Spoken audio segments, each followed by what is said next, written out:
Let's see how to move an image in Premiere Pro using keyframe.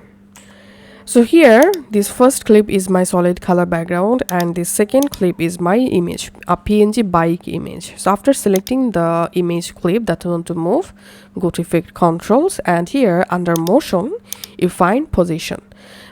First of all, make sure to add or put this playhead at the 0 second and then enable toggle animation for position, and then move this playhead and for example at this point I want to move this image, so here's I'm adding another keyframe, and here I'm just selecting the selection tool and double clicking on my image, and now just move your image, and that's how you can again move the playhead, and this time I'm adding another keyframe because I want to move this image to a different direction. So I'm just moving my image just like so.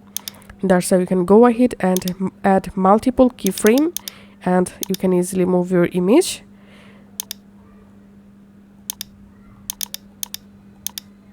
And then you have to select all keyframes and right click any of the selected and hover over on temporal interpolation and select erase in.